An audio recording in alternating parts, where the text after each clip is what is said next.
as far as Tasha K is concerned, I wrote a comment on one of your videos, like outlining all the ways you can go after somebody's debt, and I am just going to sit back and watch Cardi B's Oh, I need to see that comment. lawyers do this. Yeah, because it's a very long process of like trying to go after people's debts because people can move things around. I'm waiting for the day that Tasha K is about to file bankruptcy, and that's when it's gonna get spicy. Um, Erica Why? Jane in Wait, Sexy wait, wait. League. Why would that get spicy? Well, because I'm gonna see, in extend your time. bankruptcy, Hold on. okay, so with Cardi and Tasha, so if Tasha K files bankruptcy, I would imagine it's going to be a Chapter 7 bankruptcy, given all the debt she's laid out, and she's going to argue that she has really no foreseeable way to pay all of those debts.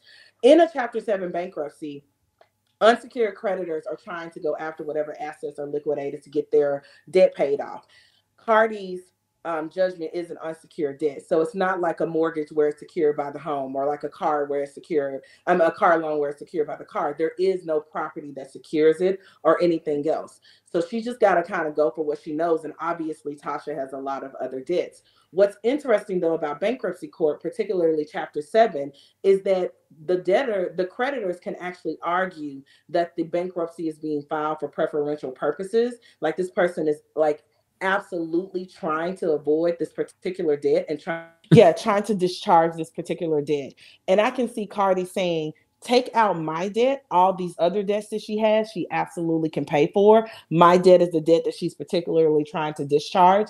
And it would be unfair and inequitable and actually allow her to get away with a pretty egregious legal mishap for you to discharge the debt. Like I used to do Chapter 7 bankruptcy trustee work, and I used to defend trustees and go after people's money. Like people would move money into a trust, and I would go and like argue that they did that preferentially to try to avoid their creditors, and I would claw their money back. And so that's where it can get really interesting in a Chapter 7 for her. For a Chapter 13, she would have to be making payments to Cardi like she would all of her other debtors, and that could go up for like 5 years, where she would just be making these incremental payments. So I think like Cardi can make her life really, really miserable for a very long time. Um, and I don't see how Tasha's gonna get out of it. And she is like playing with Cardi like this is funny, and it ain't. Because she got Mm, kids. I don't know why she playing around with this. yeah. And Yeah. it seems as if in regards to what Cardi's doing, because I wasn't sure if Cardi was going to move forward and really try to seize her, assets and things like that. But it seems as if is exactly what Cardi's doing. So you believe that Cardi will continue this fight, even if she Yeah. files for Chapter 7? I mean, I would. I absolutely. I mean, I would. If she filed for a Chapter 7, I would absolutely make the argument that the trustee should not include that debt to be discharged. That is a judgment. That it was a pretty punitive judgment. That the justice system actually intended for her to be punished Mm, by asserting that type of judgment against her, and to allow her to discharge that debt would actually not be in alignment with the purposes of the bankruptcy law. mm. So, I mean, it's not a hard argument to make, and there's a lot of case law to support it.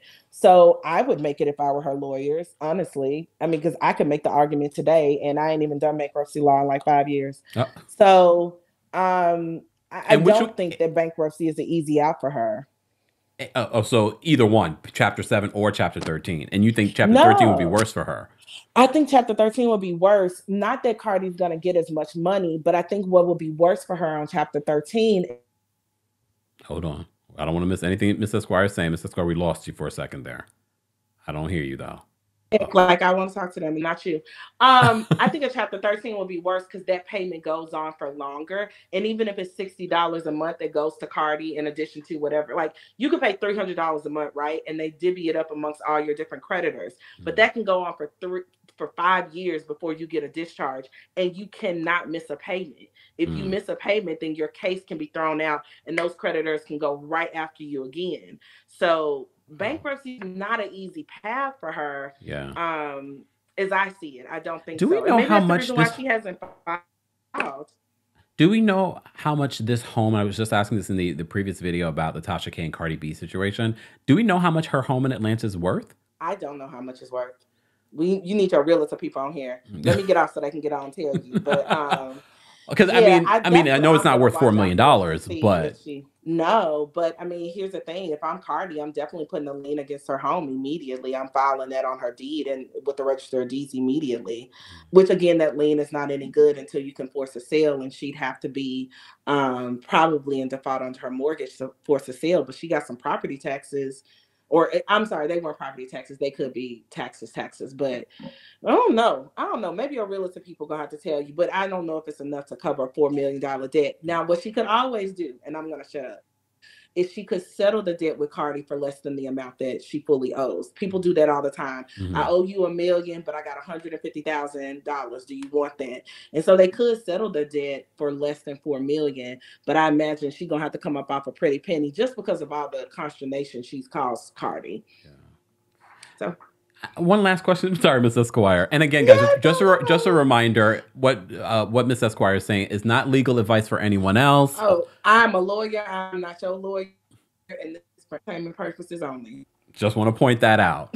In regards to, because one of the things I said in the previous video covering this whole Cardi B and Tasha K situation, I find it interesting Tasha's responses, the way that she's making a joke of this. And some people have said that they really believe that she's at home crying about this. What do you get from her behavior on social media in regards to this? I don't know. I mean, it's really hard to gauge. Take away the Cardi debt, she's still facing some pretty mounting debt for somebody who's self-employed. And so with someone who has, and I don't talk about people's children, but she has a household to support. And this is their primary business, which is her social media, which is taking a hit. I don't know, but I can tell you, like, people think I've had people, I clawed back over 6 figures from this woman one time because she preferentially put it in a trust, and I proved that it was done exactly to avoid her creditors. And people are always surprised what tools debt collectors have at their disposal. And when you have a judgment, that's the best kind of debt that you can collect, because like I was saying on your show, on your channel, judgments have a statutory limit where you can like seek after them. And in most states, it's like 6 to 10 years. And it can even be renewed if you don't get the full judgment amount. That's what I'm saying. She could make life very complicated for Tasha K for a long time. To me, you got to be taking that seriously. Yeah. So the Supreme Court's not going to see this? Child, let me see. Maybe if she maybe Tasha K can get Clarence Thomas and take him on a yacht. Maybe they'll go ahead and hear this case. All right. Okay. I've used up all of your time, so thank you so much for calling in and breaking that down for us. No problem. Talk to you soon. Take care. We have some amazing, very intelligent, and well-versed folks. I can't tell you the amount of times we've had callers call in with and some of you that are in the comment section that have shared your thoughts. And look, one lawyer's opinion will differ from the next. And I'm sure some of you are watching might have a difference of opinion. I want to hear it. Share it. We want to hear it in the comment section. Ooh,